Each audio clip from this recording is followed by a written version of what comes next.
And so we return to the story of Doctor Simon Forman and his love affairs. Oh, also he's a doctor. Rich but not satisfied, mayhap you have not tried this one weird trick for displaying your wealth. Buy herbs and confections to boost your complexion and pass idle hours tending to your health. Okay. Good even, sir. Who do I have the pleasure of welcoming to my chambers this day? Nicholas Muggs, sir, proprietor of Muggs Rugs down on Silver Street. Ah, the wig makers. You supply wigs to players, do you not? I have heard tell of your fine work from some of my playhouse querents. I thank ye for your kindness, sir. I do hear you are very skilled at your trade also. For are you not the curer of the plague of '92? Forsooth, I do hope you may cure me as well. For though I do not think I have the plague, whatever I have is doubtless most grave, no matter what my wife thinks. And what is it your wife thinks? It be her mind that I have taken naught but a chilly cold in the head. But 'tis not so, Dr. Forman, for I ache all over. My throat is grown sore, and I cough day and night. Day and night, you say? Aye, verily. I see. Then let us consult the stars. What does ail Nicholas Mugg?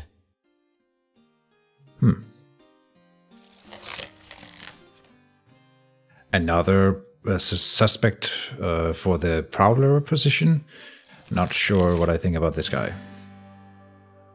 I ache all over, my throat is sore, and I cough all day and night. What ails me? Ruler of the head. Hypochondria indicates the possibility of death. Yeah, I was thinking this is pretty severe. This suggests the possibility of witchcraft. Mugg is troubled by hypochondria. Possibly induced by witchcraft. This condition could one day prove fatal. Hypochondria, I don't know a lot about it. Ruler of the throat indicates an imbalance of blood. Mugg has taken cold in the head, the symptoms of which include a cough, short-windedness, a hoarse throat, and pain throughout the body. That sounds plausible. Cold in the head. And then ruler of the heart. Condition cannot be cured. Mugg is suffering from cardiac passion, characterized by short-windedness and grievous pain, both in the heart and throughout the body. I think it most likely sounds like Taurus here. Hypochondria. I still am not Googling anything in this game. That would maybe be a way to deduce whether or not this is the symptoms would match up here. I don't think I have enough information to say that this is it. And witchcraft, he's a wig maker. Would he believe that it's witchcraft? And is that what he wants to hear? I don't think so. I think we need to diagnose him with a proper disease. And I hope that this one is it then. I am pleased to say that your wife is correct, and you have little to worry over. You have what That's not what I read.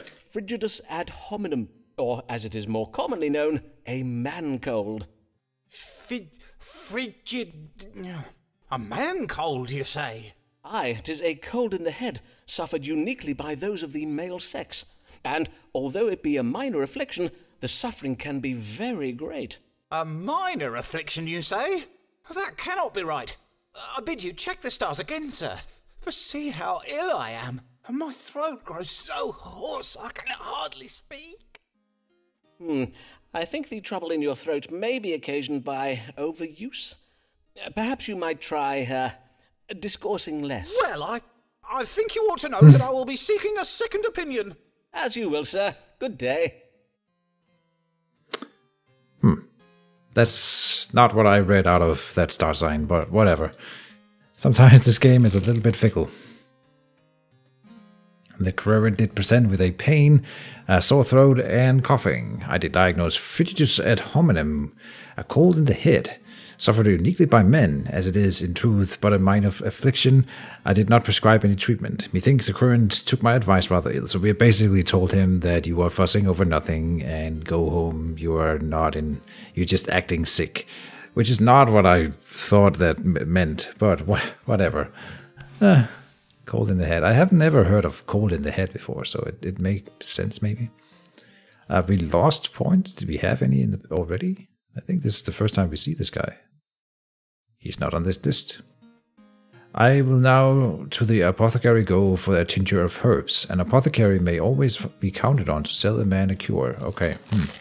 Robert Lord Dare rose a rising star, dashing and debonair, he will go far. Oh, London greets him with cries of huzzah. In truth, we cannot stay we are. Everybody loves Lord Robert. Good Let's see what day, he has to my say. lord. How may I do you service? Would it pertain to some thrilling adventure upon which you may soon be embarking? Indeed it does. Sir Walter Raleigh and I did recently come across some intelligence concerning a fleet of Spanish ships that will soon be sailing home from the New World, bearing a goodly cargo of gold. Raleigh and I plan to borrow the royal fleet, which we will use to intercept the ships and seize the treasure. Huzzah! But, borrow the Royal Navy, you say? Aye, only temporarily, of course. The Queen will hardly know her ships are gone. Indeed, when we return them to her bearing a handsome prize of Spanish gold, she will doubtless forgive our failure to file the correct paperwork and what not. Doubtless. And how may I assist your lordship in this glorious endeavour? Well, in order to intercept the Spanish fleet, we must know which route it is planning to take. One possibility is that it returns to Spain having retrieved the gold from the New World's southern continent. The other possibility, and this is the one Sir Walter thinks most likely, is that the gold has already been transported by conquistadors from the southern continent up to Havana, and the ships are to fetch it from there. Then let us see whether the stars can tell us upon which route the treasure ships may be intercepted on their return to Spain from the New World. Will they be sailing from the southern continent or from the Spanish colony of Havana? Now, in the TV series, which I think is just called... Is it just called Pirates? Or Black Sails or something like that. They have this treasure ship that it sails... I'm pretty sure it sails by... I don't know if it's Havana, but by the Caribbean, and then crosses over. But then that's where the pirates plan to intercept it and steal this gold. It may not be referring to the same event here, but that's all the historic knowledge that I have. Apart from that, it does seem like we should agree with him, Robert, because he's my quadrant and we want to make him happy, but let's see here. House of Lost and Stolen Goods suggests victory, represents death, indicates a sudden change of fortune. The crew of the Spanish ships happened upon the gold by conquering and killing its owners. Yes. House of Legacy represents authority, indicates refinement. This suggests creativity, represents foreigners through the conquering of foreign peoples. The King of Spain is establishing a fine cultural legacy for future generations. Sun, authority. It's King of Spain. Here we have, that would be the Mercury, creativity, a cultural legacy for future generations. Then Venus, domicile in Taurus, indicates refinement, a fine cultural legacy, I see. And Jupiter, foreigners, foreign peoples. Lost and stolen goods here. Conquering, suggests victory, yes. Sudden change of fortune. Yeah, and represents death. They kill their owners, alright. And in B, we see the House of Secrets indicates a reversal of constraint. The Spanish sailors hide a shameful secret that relates to lack of self-control. Interesting.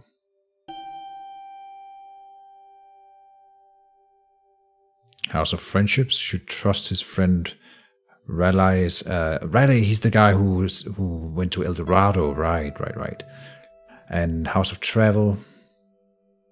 Women factor into the Spaniards' travel plans. I think this is the right one, and it also makes sense to tell him to trust his friend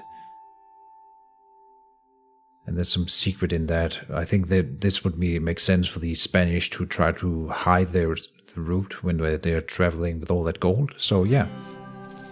The stars are of the same mind as your friend Sir Walter Raleigh. Now, for regardless of where the Spaniards load their ships with gold, they will stop at the port of Havana.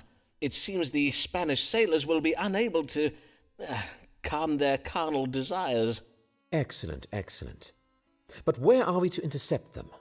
Pray, give me the precise day, latitude, and longitude. Certainly, my lord.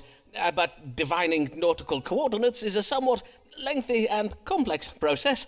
If your lordship would kindly return in an hour or so... Quickly, sir! I have not the time to bide here all day. Well then, let me see now. Taking into account the position of Jupiter, divide by 3, carry the 1... yes. The Spanish treasure ships may be intercepted upon the 15th day of October at a latitude of 9 and 40 degrees north and 5 and 20 degrees west, or thereabouts. That said, however, I cannot promise you that... Excellent. Raleigh and I shall sail to this very spot. Huzzah! Huzzah! Godspeed, my lord. Wow, if that works, I'm gonna be impressed, I suppose, with Simon's ability. Robert Devereux, indeed. Oh, I clicked summary here.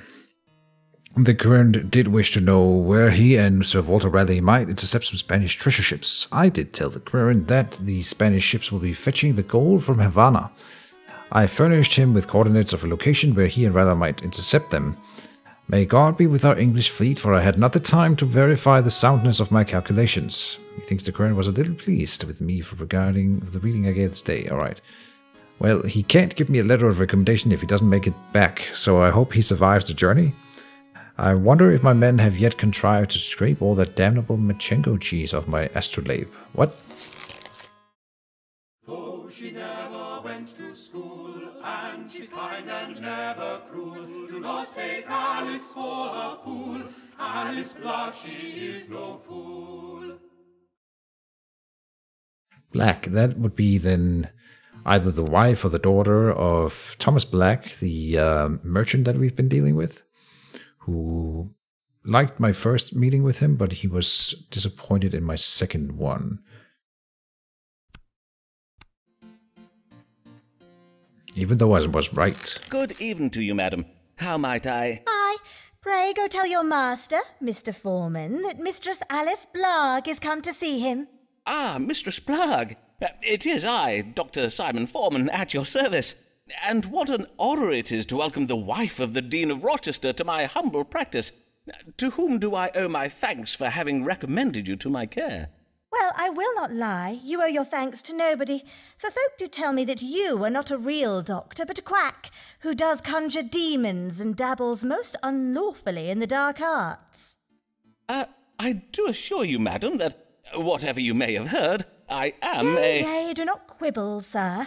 If I did seek the counsel of a doctor who has one of those fancy medical degrees, or the kind of high-bred know-it-all who does see fit to judge a woman and vex her most cruelly, I would have gone elsewhere. But, truth be told, I have need of such a man as you, for I have been bewitched by a witch. Ah, I see. Yea, a loathsome spell has been cast upon me. It does cause me to awaken in the morning with a most terrible pain in my head, a pain so wretched it does have me chundering into my chamber pot. Pain in the head and involuntary purging. And what leads you to believe your suffering is occasioned by witchcraft? Well, the timing is most unnatural. My troubles do occur every Saturday morning without fail. I suspect the doings of our new neighbour, the widow MacDoon. As well as being Scottish, she does possess several cats. Several cats, you say? One or two of which I may have kicked, and now she has seen fit to take revenge upon me with her dark, foreign magic. Indeed. Scotland is well known for the powerful black witchcraft practiced by its womenfolk. But as compelling as this evidence may be, my practice does draw upon the latest scientifical arts. To diagnose your condition, I must first perform a rigorous astronomical analysis. So, let us see now, what do the stars say is the cause of your Saturday morning suffering? Well, first of all, I have no idea what she's suffering from. But I also think that we should tell her what she wants to hear. So Virgo, ruler of the digestive system, condition is chronic, represents black bile, severe addiction. Alice's symptoms are caused by noxious food and drink. Scorpio, ruler of the reproductive system, will not last long. Alice has experienced early symptoms of being with child. The presence of the moon suggests that the symptoms are acute. And Alice is bewitched, ruler of the head. Suggests a mild enchantment cast by a witch, and the illness will get worse before it gets bitter. We've never accused a witch before, but I think if anywhere this is the case. Could be food or drink. If it's kind of weird that it happens every Saturday specifically, right? It seems too irregular, too regular to be related to being with child, though that does make sense for the symptoms. That would not be so consistent. So it could be that she's drinking or eating something every Friday that may cause the symptoms. But let's just go with what she wants to hear. And that'll be all grand. That'll be grand. Your feminine instincts serve you well, Mistress Bligh. Witchcraft is indeed the cause of your suffering. But happily, it is but a weak enchantment. A moment, madam, while I consult my medical reference. Let me see now. Warts, wasting of the hands, water on the brain, witchcraft. Aye, lifting the spell will be quite simple. First you must wait for the witch to enter her house, then you must climb up onto the roof and pull out a handful of thatched straw from above the door, and then take the aforementioned straw home with you and burn it. So Mistress MacDoon verily is a witch. Well, upon my honour, I did know it. That spiteful, ginger-wicked she-devil. Well, the next time I do see that woman's cats in my garden, I will kick those mangy beasts from here to the very moon. Oi, don't kick the cats. But, yeah, we did the right thing. I hope. The current did present with a headache and involuntary upward perching. I did inform the current that she had been bewitched and furnished her with instructions on how to lift the enchantment. Methinks the current was a little pleased with me for the reading I gave this day. Only a little? Probably could have done something better. I wonder where I might procure a ladder. I've never climbed upon a roof before. Oh god. Beware conspirations, plots and machinations, the schemes of big physic to sell you their wares. Their cures do us violence, but they call it science. They mock our beliefs and belittle our fears. Alright, so he didn't like my diagnosis last time, Mr. Nicholas Mock. He is clearly very sick, and I think we oughta actually treat him properly this time. Well met, Mr. Mugg. How fare you since our first consultation? It seems as you were right. Though I was, in sooth, much troubled with the vile disease of, what did you say it was? Fudgipus and Honeyman, I did not die. Frigidus ad hominem. I am most glad to hear it, sir. Indeed, you do look well. Well? Mayhap I look well now, but 'twill not be for long. I have been poisoned. Poisoned? By the saints! Who is the author of this foul deed? My friend George Sprottle, the bookbinder. I did dine with him not 2 hours ago. I see. A bout of evil digestion. Pray tell, was there turned meat or some such at table? Nay, not meat. 'Twas a pie full of cherries. I had a bite of it afore I knew what I was eating. Cherries, you say? Aye, cherries. And this after I took particular care to give Mistress Sprottle a list of foods I must not eat. I added cherries to the list when I did hear that the Countess of Devonshire has declared against their noxious qualities. The Countess of Devonshire, you say? Noxious qualities, indeed. And now your symptoms, Mr. Mugg. Had you any reaction after eating these cherries? My reaction? Well, I reacted as any man would. I spat them out. And know you what Mr. Sprottle did then, Dr. Forman? Nay, but pray tell. He did laugh at me. He even called me a dinner-ralphing fusspot. Fie, I may soon be in the grave, thanks to George. Will he still be laughing then? Well, let us not speculate, shall we, Mr. Mugg? Now, let us see what the stars may tell us. What ails Nicholas Mugg? Aha. So he's fussing over nothing, this guy. I ate some cherry pie, what ails me? Cancer, rule of the stomach, mild imbalance of color, Mugg is suffering from cherry poisoning, or rule of the spleen, indicates an imbalance of bile, is splenetic, occasioned by a rancorous behavior. Splenetic. I've not heard that word before. But he's not suffering from cherry poisoning. That's ridiculous.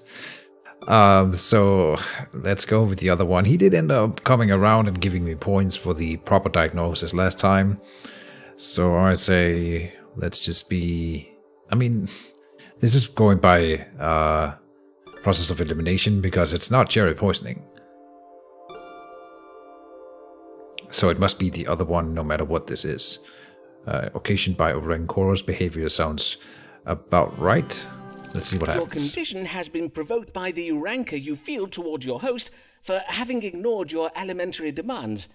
These feelings have caused your spleen to produce ill humours, which you are presently venting in the form of bilious anger. Hence it will quickly pass. I see. But what of the cherries I ate? Cherries are perfectly safe to eat. Truly, Mr. Mugg, you must abandon these absurd and superstitious notions about the evils of particular fruits and vegetables. Ah, must I? Aye. With the exception of onions, of course. For onions do render a man susceptible to the plague. Onions, verily? I thank you for the warning, Dr. Forman. I shall add onions to my list. Oh god. Well, he liked that one at least. The querent did come afeard that he was ill, having eaten food that the Countess of Devonshire, who I note is not a licensed doctor, has deemed unwholesome. I did diagnose a minor imbalance of color, which required no treatment. Methinks the querent was a little pleased with me for the reading I gave this day. Only 10 points. Has the Countess of Devonshire discoursed upon the evils of onions? I must inquire. Maybe he would be better, more happy if I just agreed with him, but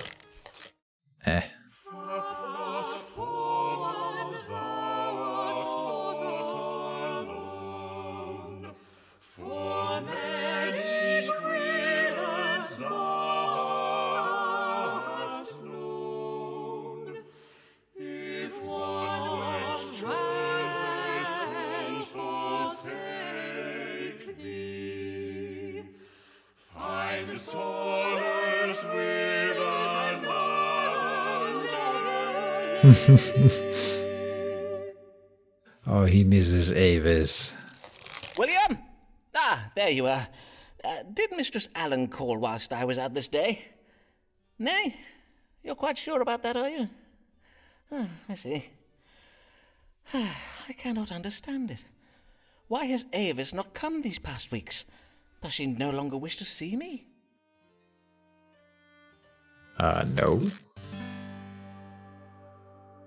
Okay. Let's see what the stars say about our relationship with Avis. House of the Querent. A reversal due to change in fortune. Reverse of sex chastity. I have been deprived of tender favors of late, but my fortune seems to be reversing. I expect to see Avis again soon. War. Haukus of legacy. Creativity. Represents unpleasantness. Mistress Allen's reluctance to see me is but the legacy of my unpleasant manner towards her in the past, provoked by my suspicious fancies. That does make sense. This sounds like the most reasonable one. But then we have House of Family and Friends. This represents carelessness. Avis fears that I have treated her husband carelessly. House of Hopes represents cruelty. It was cruel of Avis to allow me to hope that we would one day be together. House of Duties represents constraint and discipline. It is only by self-constraint and a sense of duty towards her husband that keeps Avis from calling on me.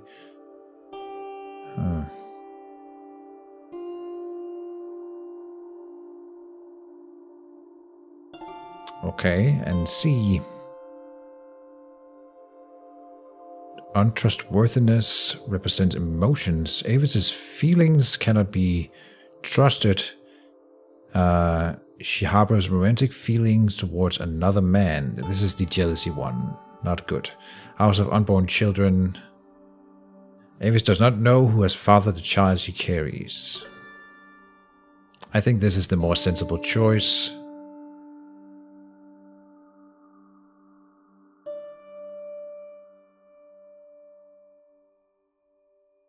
Let's go with that. So, 'tis the madness of my love that keeps Avis away. My jealous passions and accusations have vexed her, mayhap even caused her fright. When she comes to see me again, for she surely will, by and by, I must remember to be kinder to her, to not plague her with my suspicions. And until Avis does return, well, there are other women in the world, are there not? Indeed, Simon. That's the spirit. There are many patients in the sea. I wish to know why alias Ellen no longer comes to see me. I learned that Avis is troubled by my jealousy. Yeah. Sounds about right. Oh. We have mail. Sir, I must inform you that your judgment that my neighbor Molly McDoon is a witch was very wrong. You instructed me to retrieve a handful of straw from her roof and burn it to lift the spell she had cast upon me. But as I was doing so, I happened to disturb a cat that had been sleeping there. The fright this occasioned me, and said cat caused us both to cry out and fall on the ground, bringing Mistress McDoon out of her house, demanding explanation. Thereupon I did confess I thought her a witch.